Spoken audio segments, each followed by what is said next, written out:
Meus irmãos, esse mês de agosto, ou de outubro, tem sido o nosso mês de ênfase missionária especial, com quase todas as atividades da nossa igreja envolvidas com o tema de missão. Por isso eu queria também aproveitar e usar o tempo da pregação para trazer aos irmãos mais um desafio, eu espero um despertamento para a obra do Senhor. Vamos orar, pedir a bênção de Deus para a sua palavra. Nosso Pai amado, graças damos a Ti por tudo o que és e tudo o que tens feito por nós nesses dias. Que agora, Senhor, especialmente, a sua palavra encontre um lugar em cada coração. Que o Senhor fale a nós. Nós confiamos plenamente no poder da sua palavra. Confiamos também na promessa de que ela não voltará vazia. Por isso mesmo, Senhor, nós nos alegramos em saber que ao lançar esta semente, vidas podem ser transformadas. Pecadores perdidos podem ser salvos. Que poder tem a palavra do Senhor. E a tua igreja pode ser edificada. Portanto, Senhor, entregamos nas tuas mãos os efeitos dessa palavra, pedindo a assistência, a direção, a ação pedagógica poderosa do teu Santo Espírito em cada coração.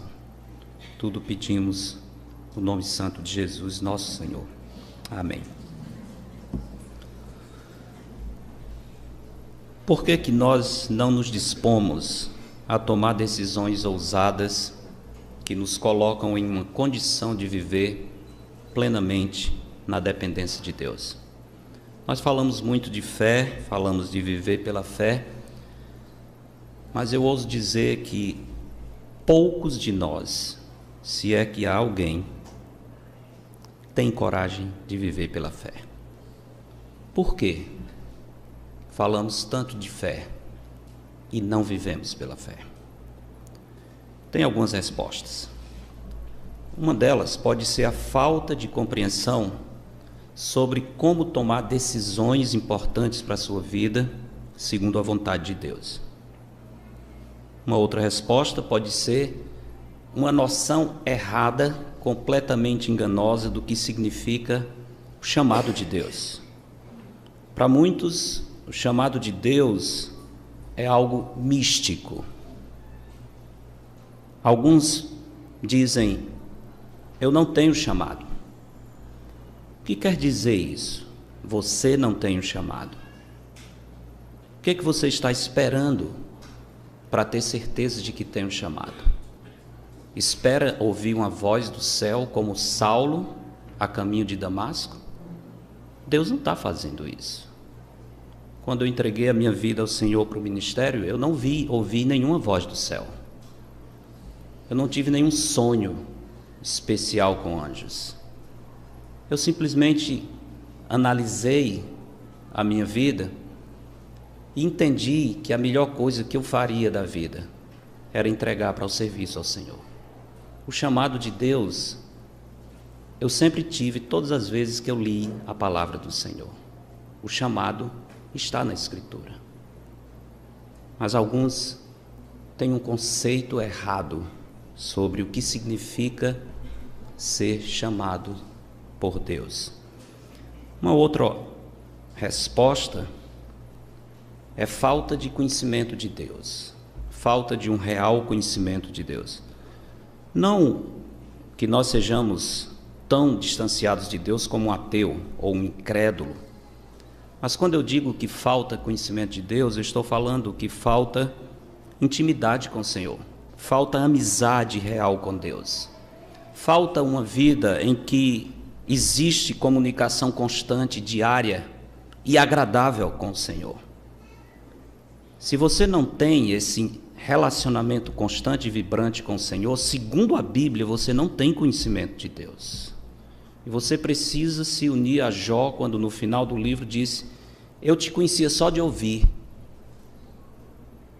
E eu ouso dizer que muitos de nós só conhecemos a Deus de ouvir, mas não conhecemos de andar com o Senhor. Logo, não conhecemos verdadeiramente a Deus.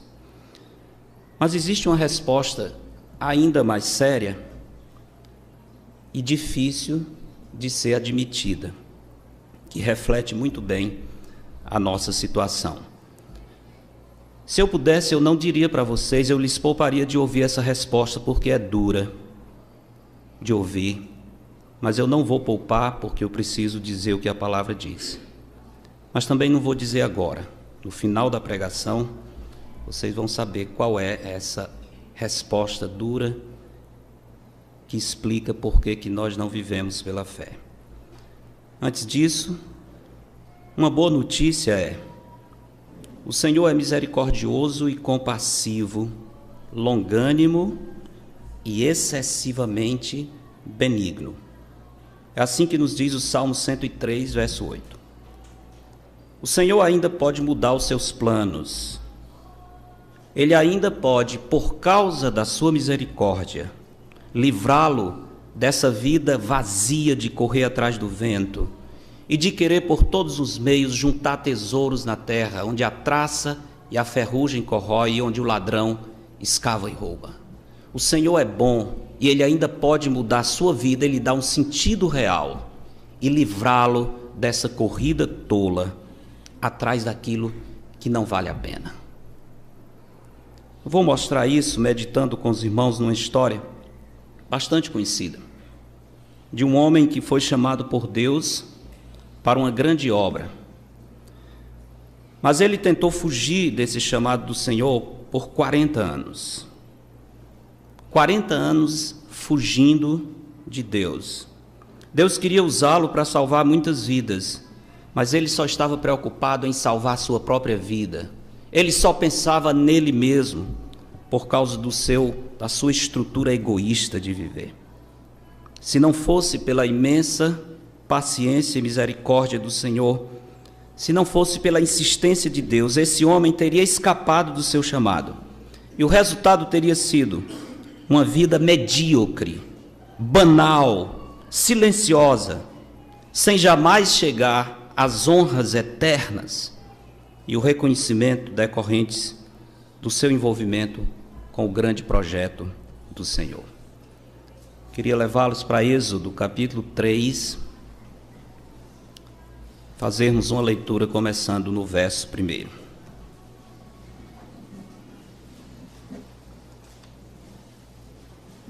Êxodo, capítulo 3.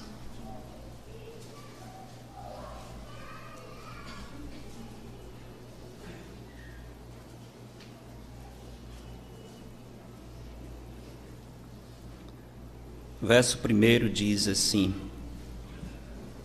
Apacentava Moisés o rebanho de Jetro, seu sogro, sacerdote de Midian. E levando o rebanho para o lado ocidental do deserto, chegou ao monte de Deus, a Horebe. Apareceu-lhe o anjo do Senhor numa chama de fogo, no meio de uma sarça. Moisés olhou, e eis que a sarça ardia no fogo, e a sarça não se consumia. Então disse consigo mesmo: Irei para lá e verei essa grande maravilha, porque a sarça não se queima. Vendo o Senhor que ele se voltava para ver, Deus, do meio da sarça, o chamou e disse: Moisés, Moisés. Ele respondeu: Eis-me aqui. Deus continuou: Não te chegues para cá.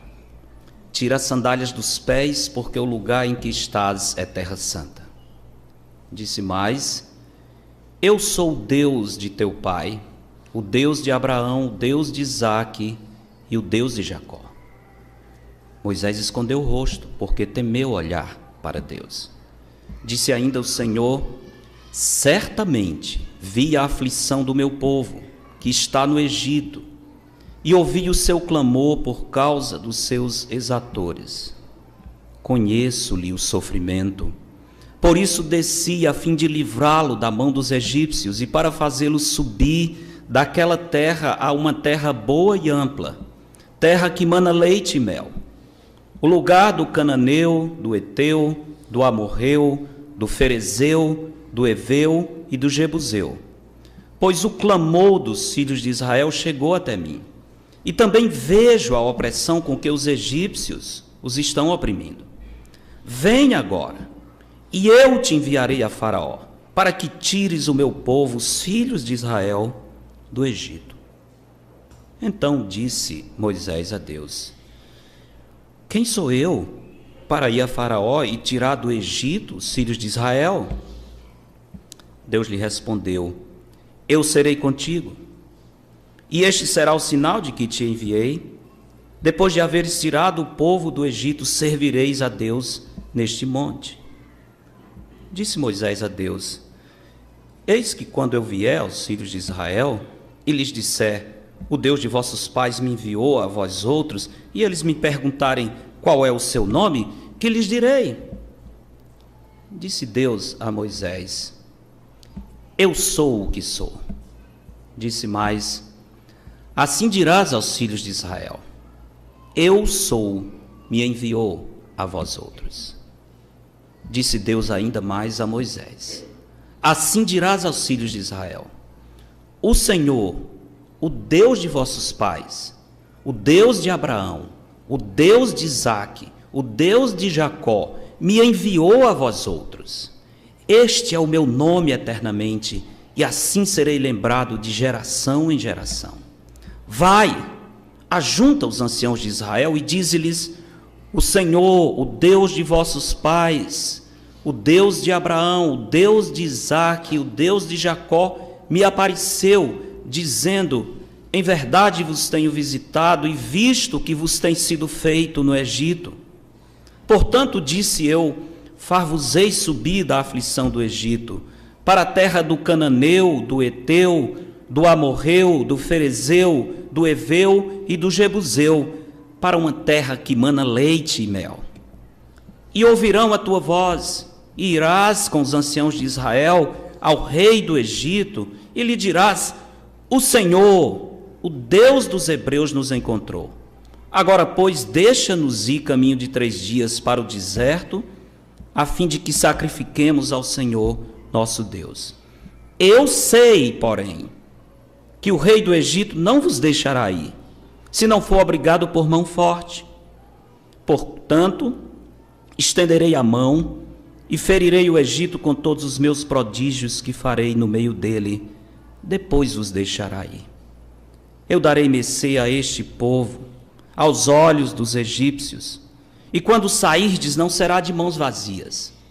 Cada mulher pedirá à sua vizinha e à sua hóspeda joias de prata e joias de ouro e vestimentas, as quais poreis sobre os vossos filhos e sobre vossas filhas, e despojareis os egípcios. Respondeu Moisés: mas eis que não crerão, nem acudirão à minha voz, pois dirão: o Senhor não te apareceu. Perguntou-lhe o Senhor: que é isso que tens na mão? Respondeu-lhe: um bordão.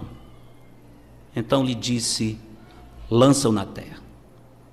Ele o lançou na terra, e o bordão virou uma serpente, e Moisés fugia dela. Disse o Senhor a Moisés: estende a mão e pega-lhe pela cauda.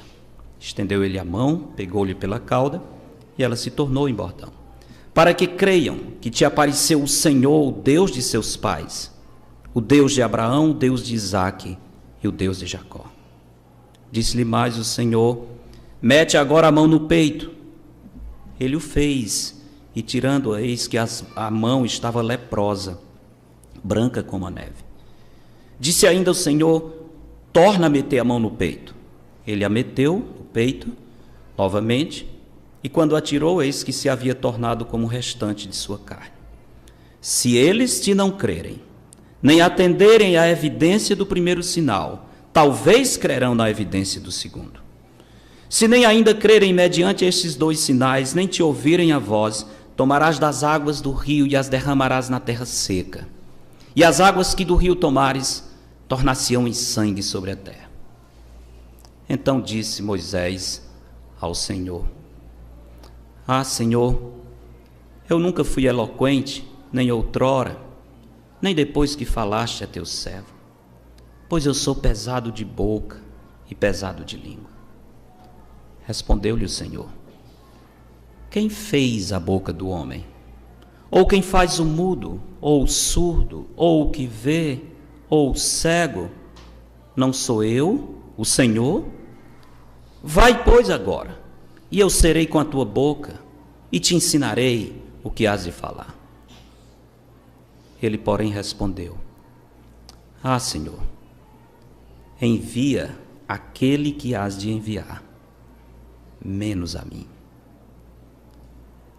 Então se acendeu a ira do Senhor contra Moisés e disse: não é Arão o levita teu irmão? Eu sei que ele fala fluentemente, e eis que ele sai ao teu encontro e vendo-te se alegrará em seu coração. Tu, pois, lhe falarás e lhe porás na boca as palavras. Eu serei com a tua boca e com a dele, e vos ensinarei o que deveis fazer. Ele falará por ti ao povo, ele te será por boca e tu lhe serás por Deus.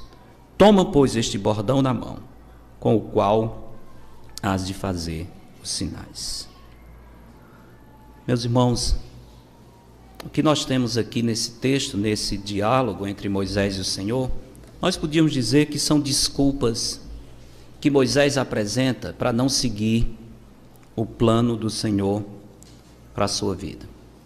Quais são essas desculpas? Eu não vou me estender muito, mesmo porque o texto é muito simples, as desculpas são muito claras, e vocês podem acompanhar facilmente, talvez deduzir o esboço antes mesmo que eu diga cada ponto. Tem algumas desculpas que Moisés dá para o Senhor. A primeira delas está no capítulo 3, verso 11.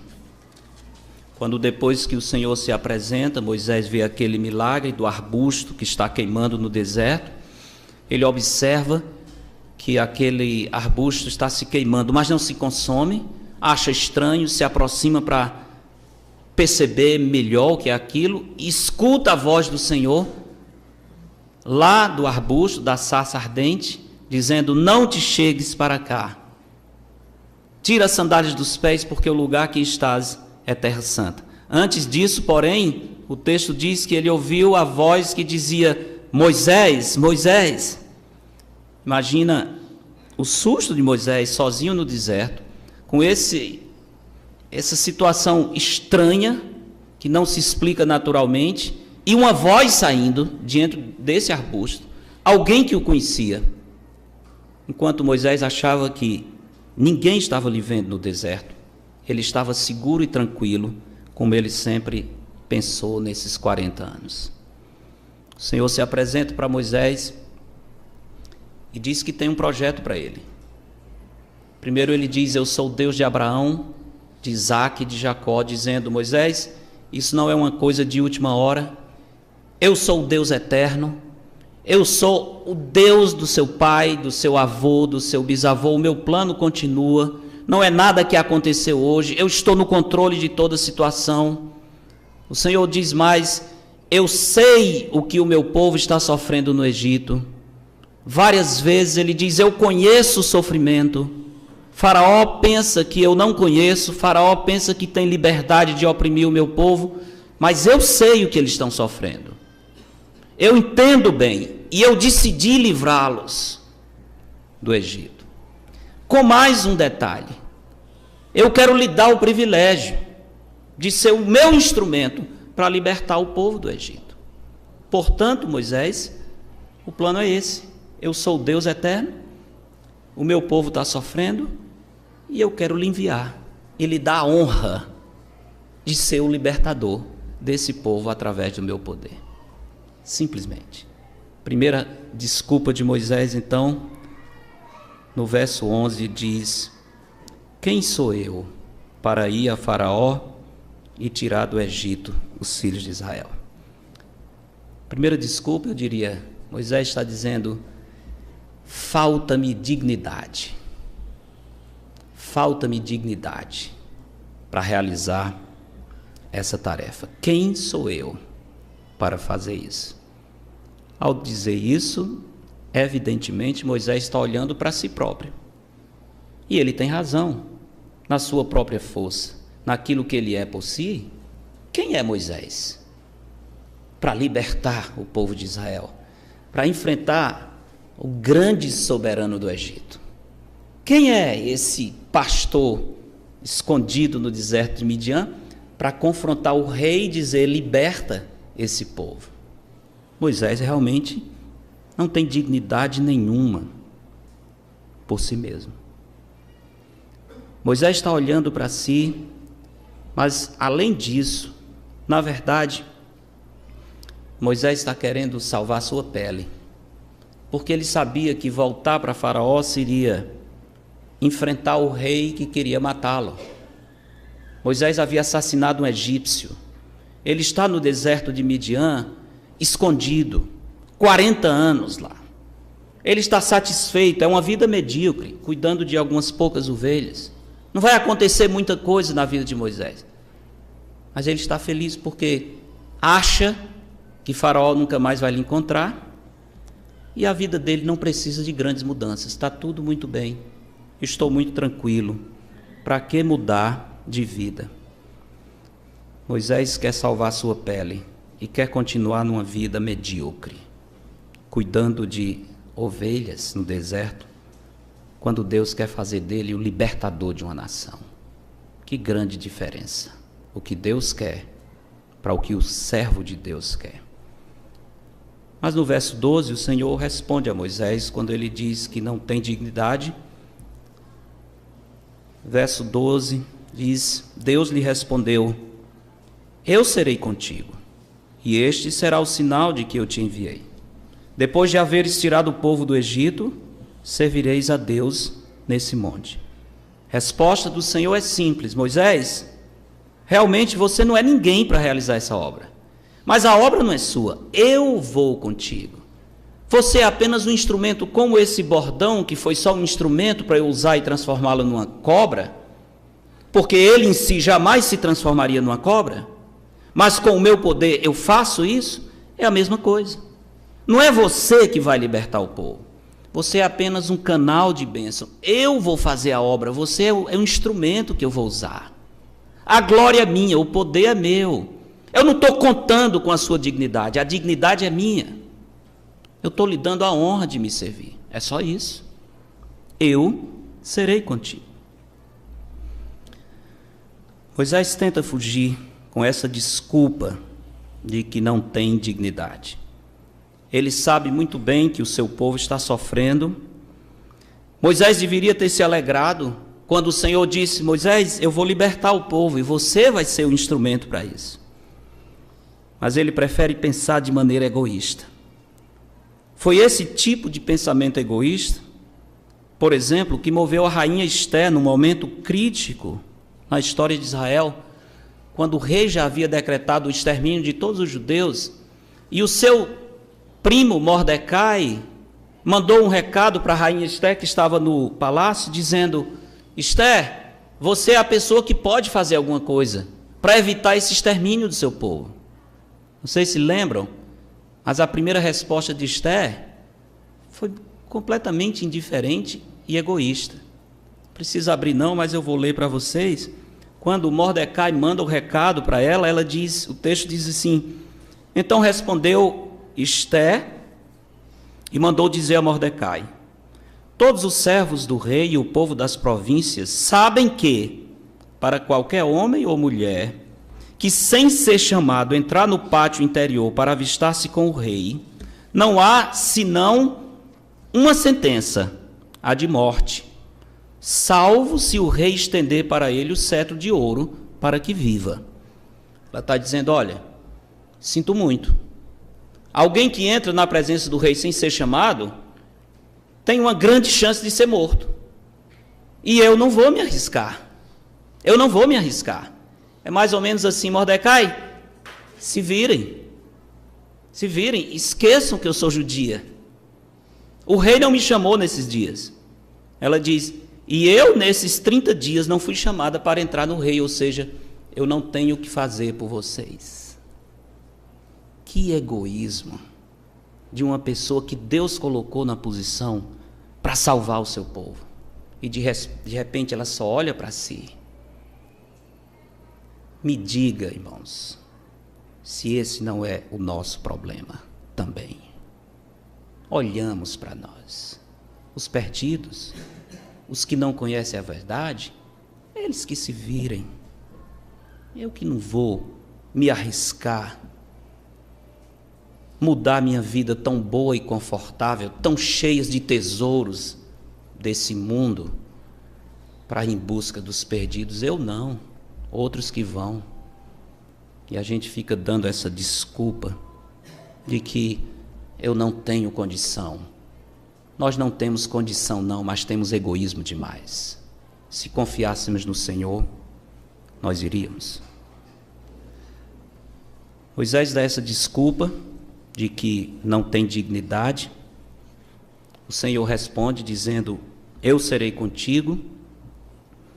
Mas Moisés tem mais uma desculpa. No verso 13, capítulo 3, a segunda desculpa é: disse Moisés a Deus: eis que quando eu vier aos filhos de Israel e lhes disser, o Deus de vossos pais me enviou a vós outros, e eles me perguntarem, qual é o seu nome? Que lhes direi? Que desculpa mais boba de Moisés. Não faz o menor sentido. Ele está dizendo assim: oh, não vai dar certo, porque quando o povo perguntar quem foi que me enviou, e perguntar o nome do Senhor, eu não sei, como se Deus não soubesse o nome dele, né? Que besteira. Como se Deus não tivesse a sua identidade. Não, Senhor, tem um grande impedimento. Eu não sei o seu nome. Pronto. Acabou por aqui. Eu não tenho o que fazer. Não tenho conhecimento bastante do Senhor para ser seu representante. A desculpa é: eu não tenho autoridade. Antes eu não tinha dignidade. Agora ele diz: eu não tenho autoridade. Para representar o Senhor, eu tenho que saber quem o Senhor é. Como é que eu vou ser embaixador de um rei que eu não sei o nome dele? Não, falta-me autoridade para realizar essa tarefa. Moisés acha que o seu conhecimento de Deus é muito vago e precisaria de muito mais para ser um representante de Deus. Essa desculpa, de certo modo, é uma acusação contra o próprio Deus. É uma acusação contra o próprio Deus, como se Deus fosse um ilustre desconhecido, como se Deus não importasse com seu povo. Moisés está dizendo: eu não sei nem o nome do Senhor. Como quem diz: o Senhor está muito longe de nós. O Senhor não se importa com o sofrimento do seu povo. A solução do Senhor foi a revelação da sua pessoa e dos seus propósitos.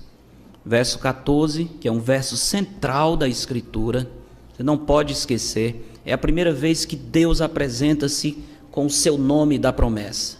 Disse Deus a Moisés: eu sou o que sou. Puxa vida. Talvez vocês, como eu, muitas vezes leram isso aqui e dizem: isso não significa nada. Moisés pergunta o nome de Deus e Deus diz: eu sou o que sou. Que coisa mais vazia. O que significa isso? Eu sou o que sou. Se os irmãos sofrem dessa ignorância que eu sofri no passado, por favor, corrijam. Nessa frase, eu sou o que sou, nós temos uma eternidade de informação sobre o Senhor. Nós poderíamos passar toda a eternidade meditando, sem esgotar o significado de eu sou o que sou. Por algumas simples razões. Quando Deus diz eu sou o que sou, Ele está dizendo: eu sou eterno. Eu sou autoexistente. Eu sou a causa não causada de tudo o que existe. Eu sou independente. Eu existo antes do tempo. Eu criei o tempo. Eu sou imutável. Eu sou o mesmo, ontem, hoje e para sempre. Eu sou fiel. Eu sou o Deus de Abraão, de Isaque e de Jacó. A frase podia ser lida: eu fui o que fui, eu sou o que sou, eu serei o que serei, porque a conotação de tempo cronológico não tem nessa frase. Deus está destacando a sua eternidade, a sua singularidade. Deus está dizendo que Ele é antes de todas as coisas e nele tudo subsiste. Mas é bom lembrar que outra pessoa usou essa mesma expressão. Se não crerdes que eu sou, perecereis nos vossos pecados. Quem falou isso? Jesus Cristo. No mesmo contexto, Jesus disse: antes que Abraão existisse, eu sou. Opa, tem uma coincidência aqui.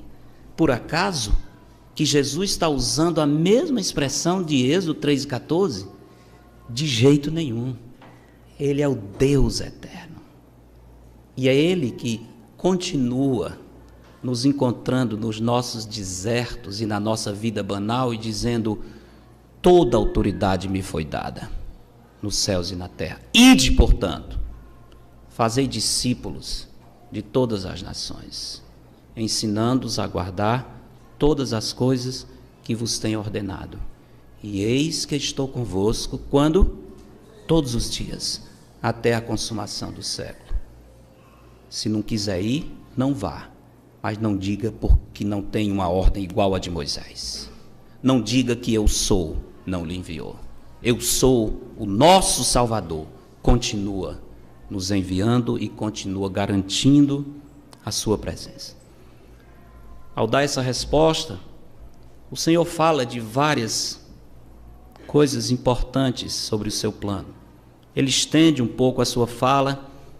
Ele diz a Moisés que conhece a situação do seu povo. Ele diz que vai trazer a libertação. Ele diz que se identifica com o povo sofredor. Versos 19 e 20, ele diz: Moisés, eu já sei que o rei não vai deixar. Você está com medo? Para você ter uma noção de que eu realmente sou onisciente, onipotente, eu já estou antecipando. Não é que há uma possibilidade, eu já sei. Faraó não vai deixar. Quando ele reagir assim, você já sabe que eu já sabia, eu não tenho surpresa. Eu já estou lhe dizendo o que o rei vai pensar. Porque Provérbios 21 e 1 diz que o coração do rei está nas mãos de quem? Do Senhor, e este, segundo o seu querer, o inclina. E Salmo 139 diz: ainda a palavra me não chegou à língua, e tu, Senhor, já conheces todas. Não é assustador isso, irmãos? Não é assustador isso? Seria, se nós temêssemos a Deus. Seria. Conhecer um Deus que sabe as minhas palavras antes que eu pronuncie, deveria nos fazer tremer. Não faz, porque nós não tememos a Deus. Não tememos a Deus.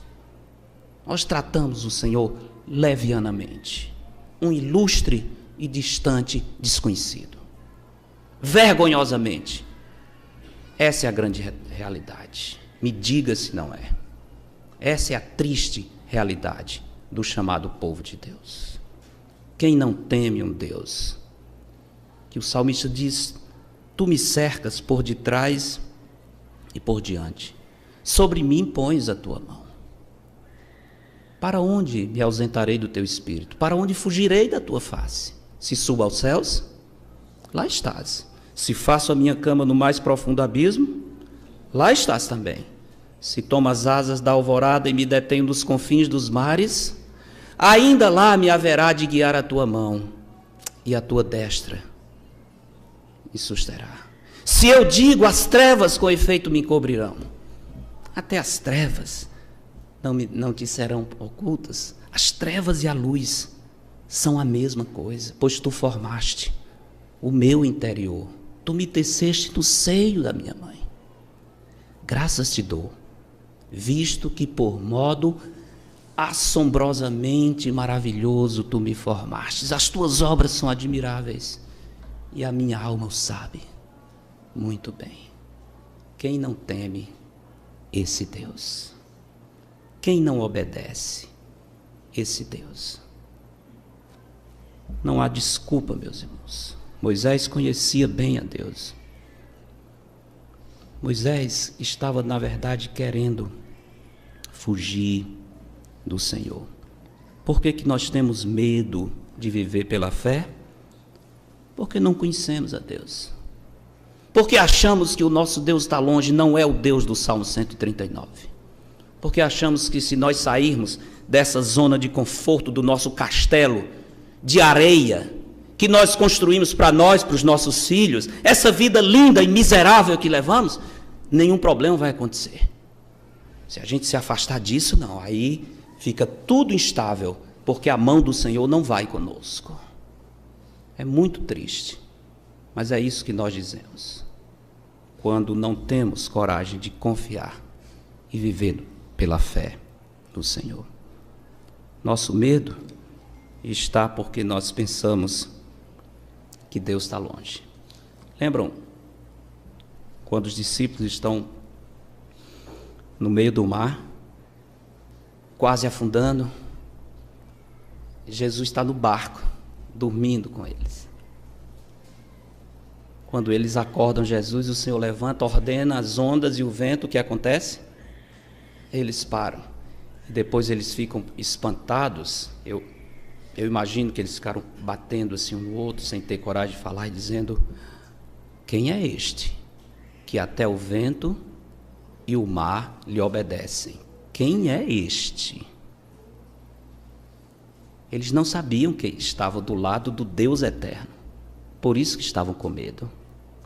Noutra situação, o Senhor vem andando sobre as águas e diz: não temas, sou eu. Não temas, sou eu. Vocês não estão sós. Falta de autoridade é uma desculpa para quem não quer obedecer. Capítulo 4, verso 1, terceira desculpa de Moisés. Respondeu Moisés: mas eis que não crerão, nem acudirão à minha voz, pois dirão: o Senhor não te apareceu. Bela desculpa, né?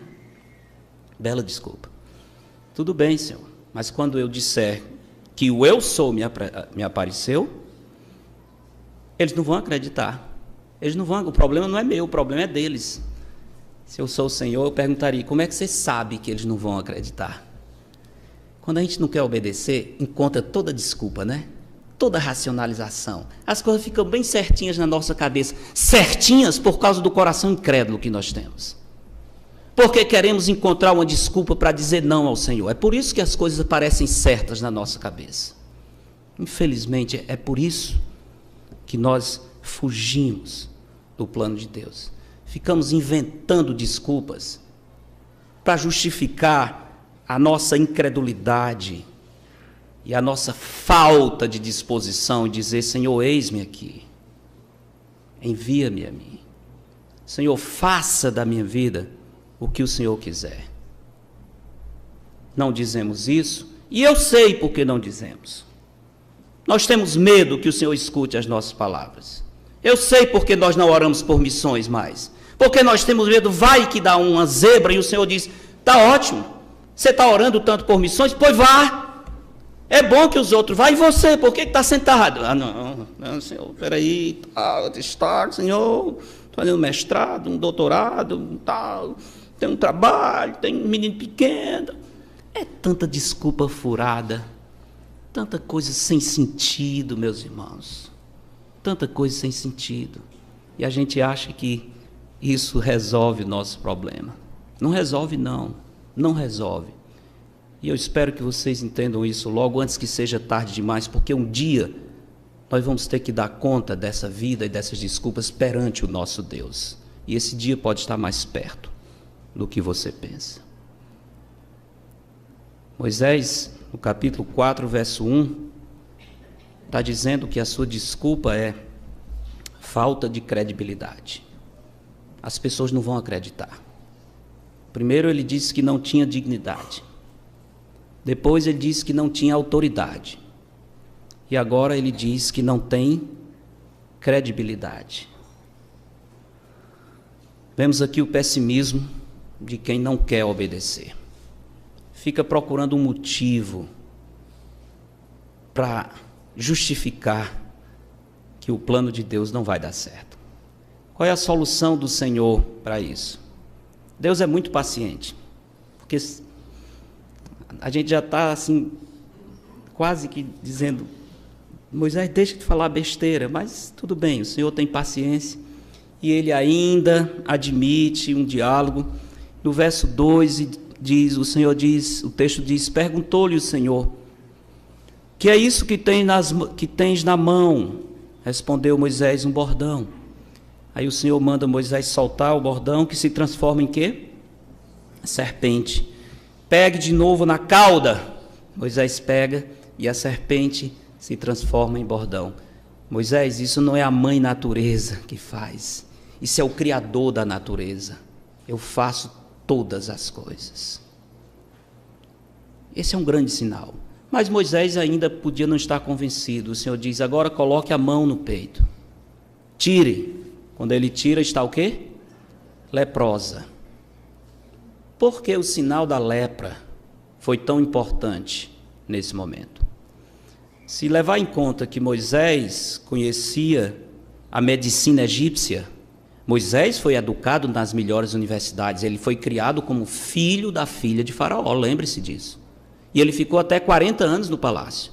Ele recebeu toda a instrução e educação, inclusive na área médica, que era uma área extremamente desenvolvida nesse tempo.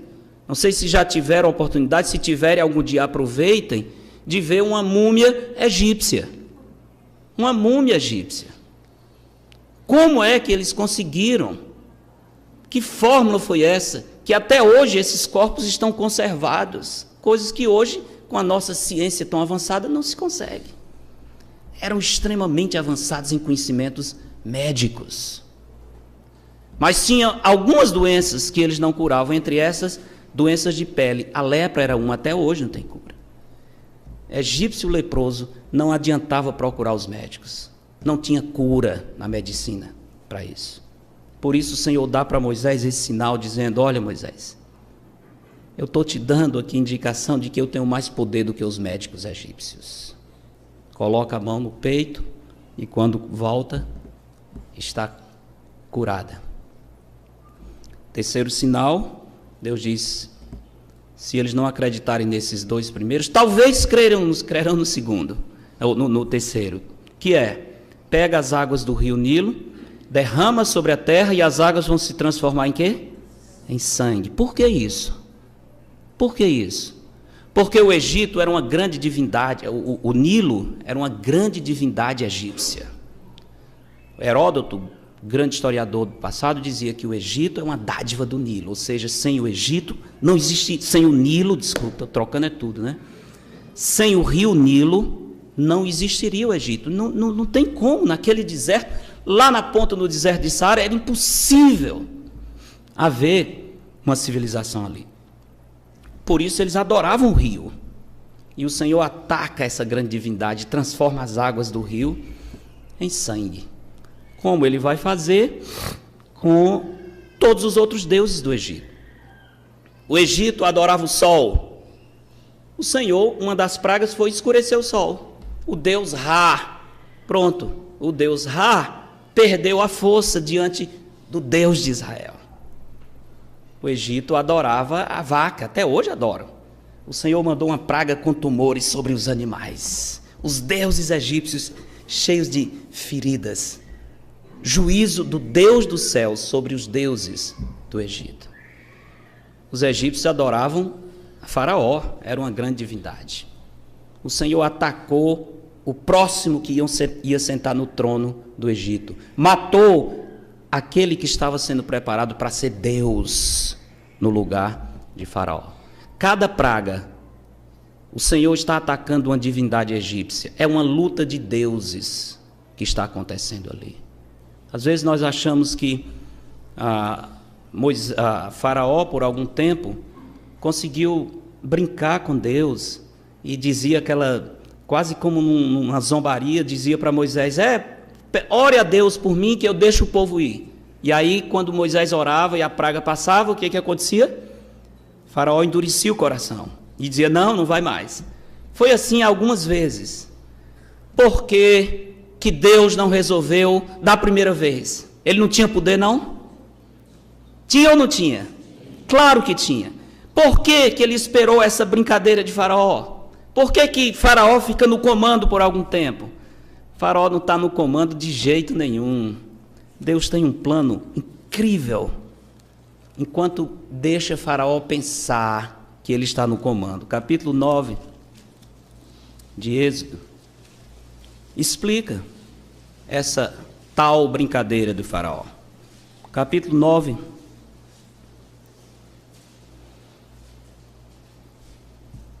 verso 15, quando está falando da 7ª praga, diz: pois já eu poderia ter estendido a mão para te ferir a ti e o teu povo com pestilência, e teria sido cortado da terra.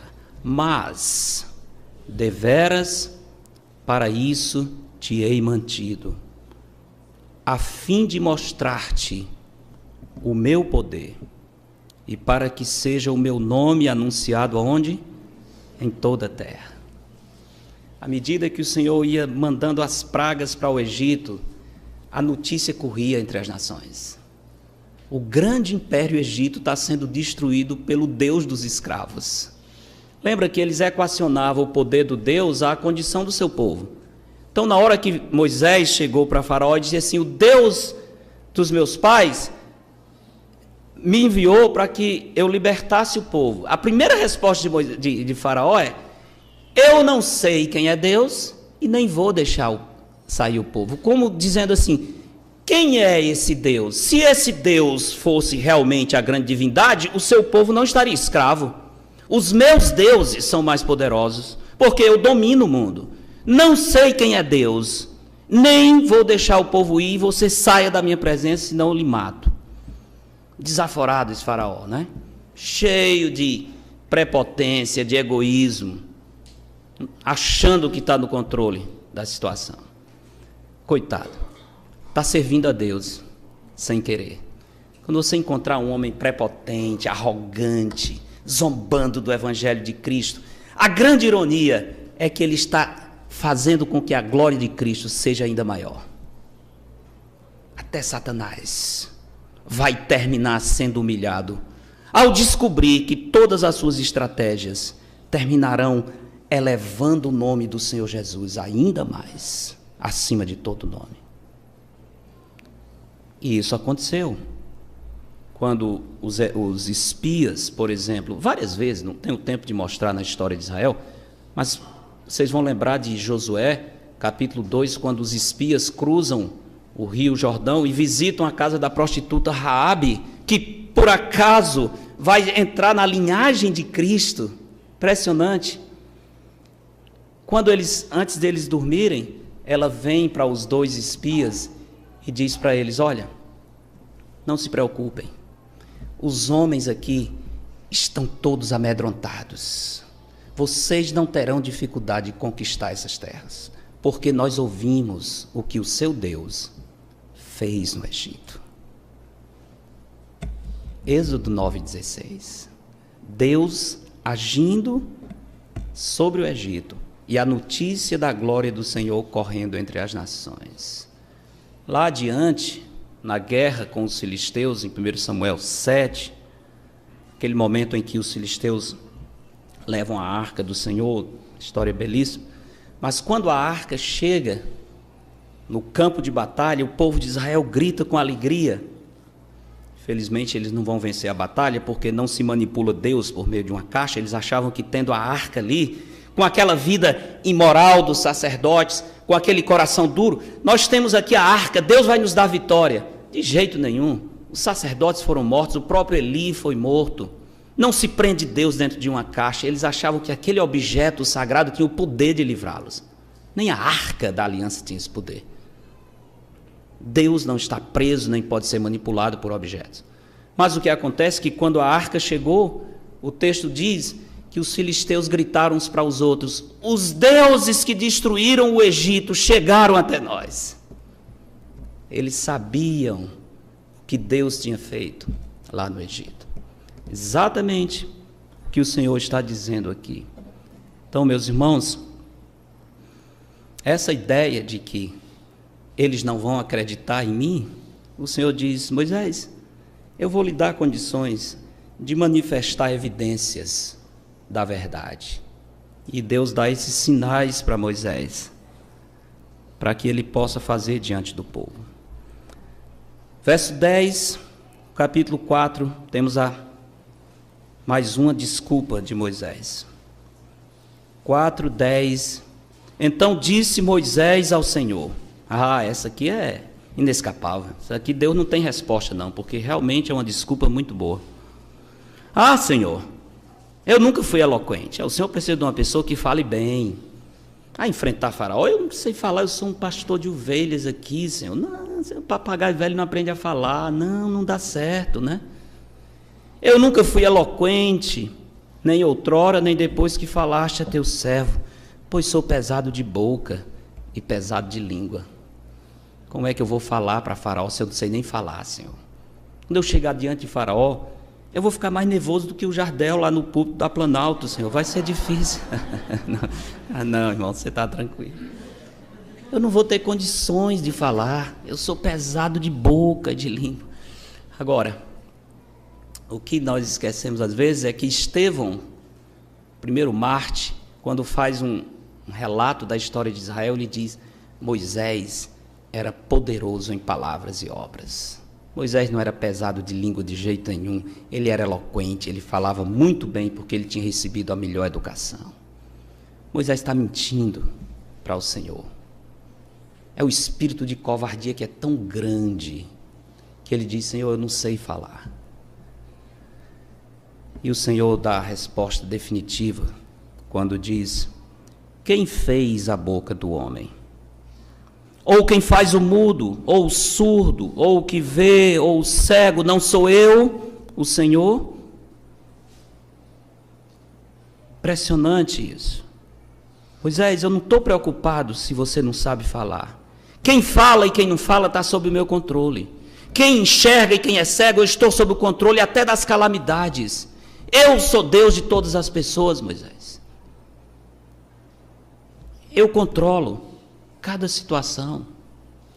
E ele diz: mas vai, pois, agora, e eu serei com a tua boca, e te ensinarei o que has de falar. Não tem perigo de não dar certo. Não tem perigo de não dar certo. Vai, eu serei com a tua boca. Senhor, eu não sei o que dizer. Eu sei o que você vai dizer. Isso nos lembra o Senhor Jesus dizendo para os apóstolos: quando vos levarem perante os reis e tribunais, não se preocupem com o que vocês vão falar, porque naquela hora o Espírito Santo dará a palavra, colocará a palavra na sua boca. Eu sou, o nosso eu sou, suprindo as mesmas necessidades que Deus supre para Moisés. Eu serei com a tua boca, te ensinarei o que hás de falar.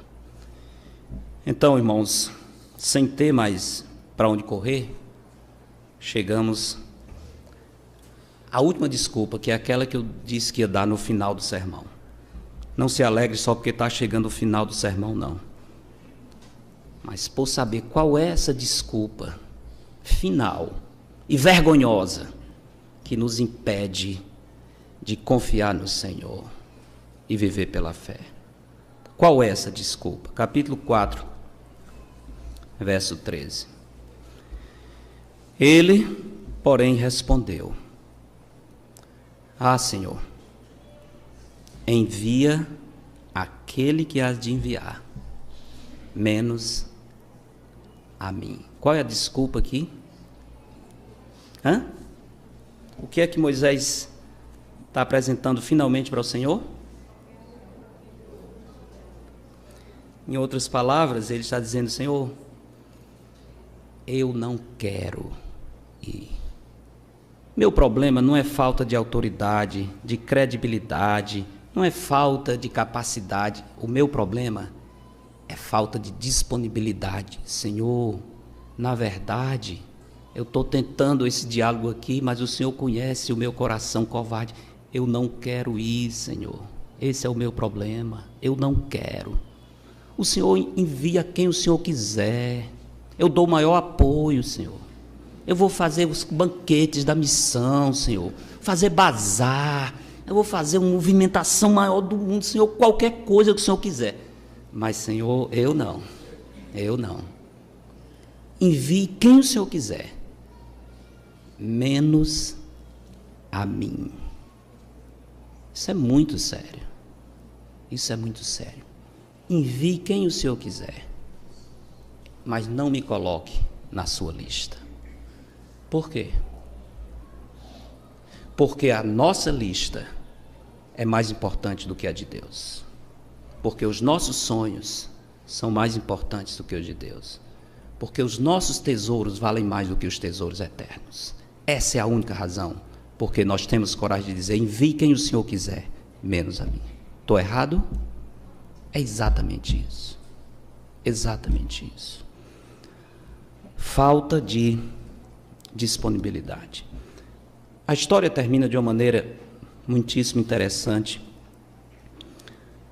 porque o texto diz que o Senhor acendeu a sua ira contra Moisés. Mas eu quero fazer um pouco a defesa de Moisés aqui, no verso 13.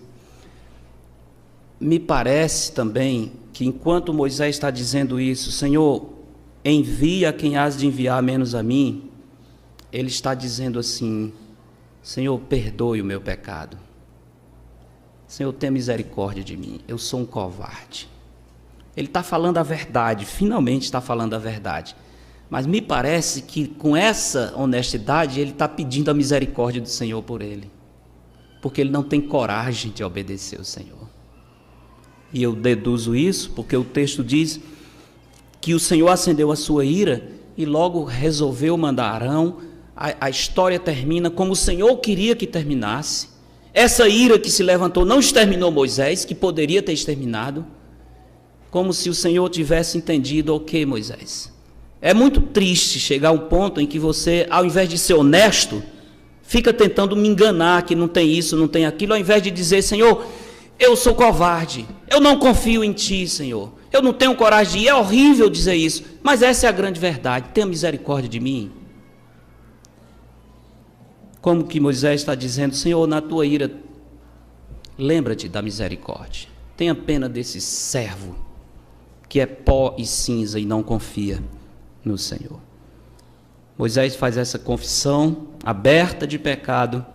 Deus perdoa o seu servo e providencia tudo o que ele precisa para cumprir o seu plano.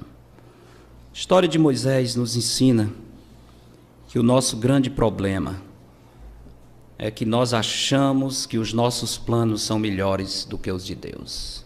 Esse é o grande problema que nós temos. Os nossos planos são melhores do que os de Deus. Moisés procurou todos os meios e desculpas para fugir do chamado de Deus. E talvez, irmãos,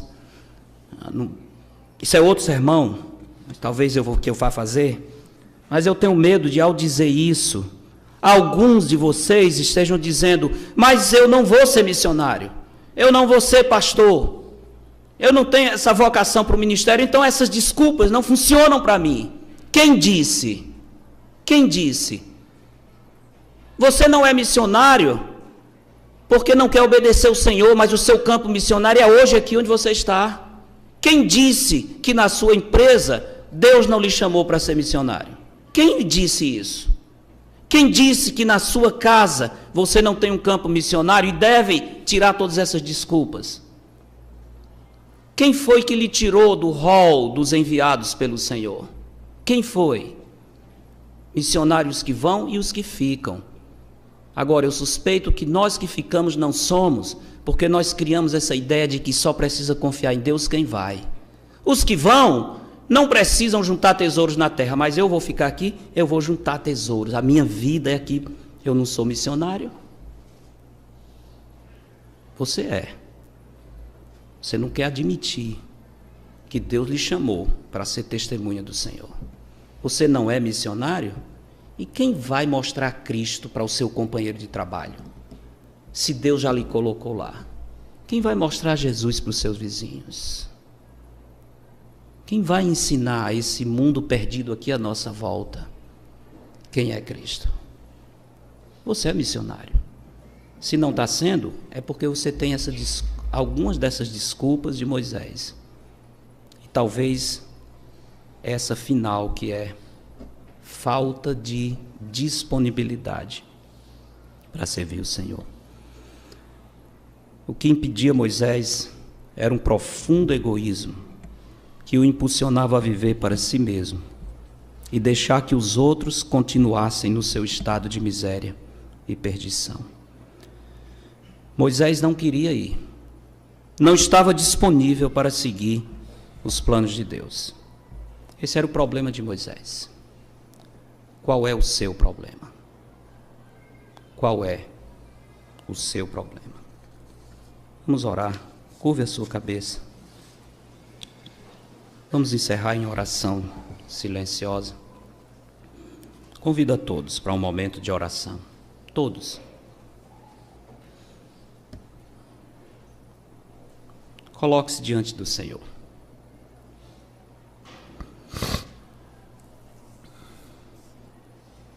Pergunte a Deus, por que que você não tem sido uma testemunha de Cristo?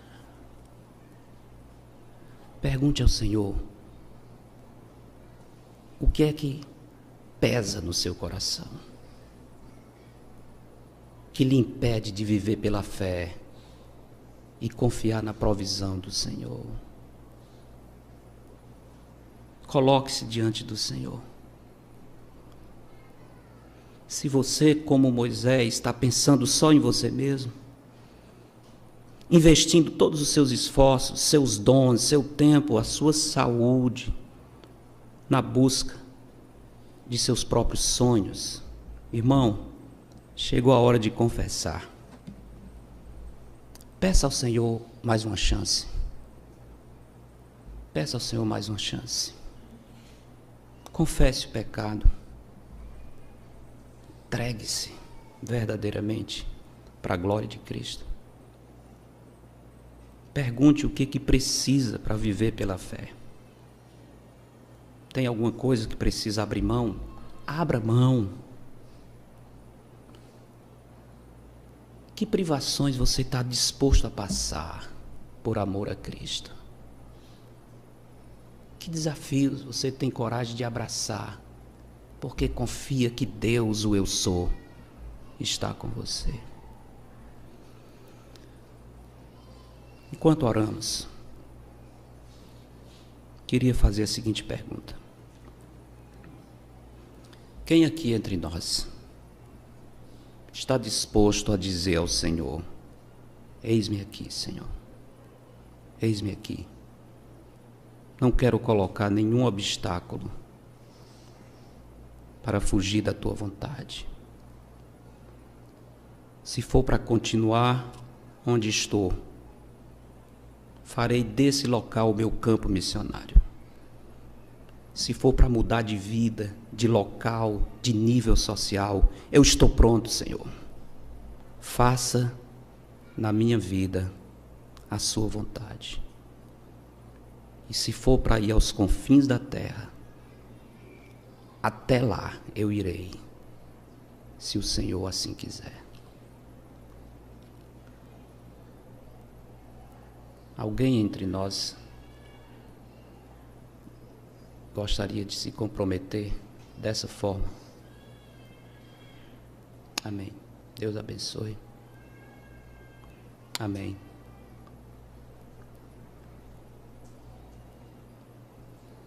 Graças a Deus.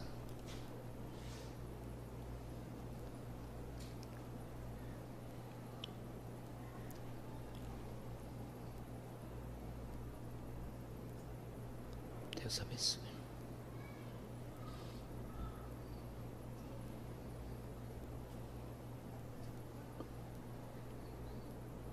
Amém.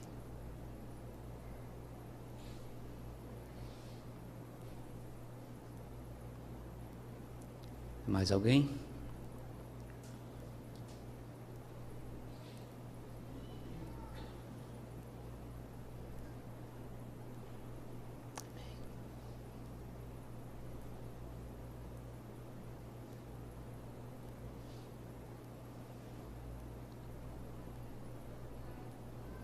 Onde o Senhor mandar. Aqui, no outro estado, no outro país, não interessa. Eis-me aqui.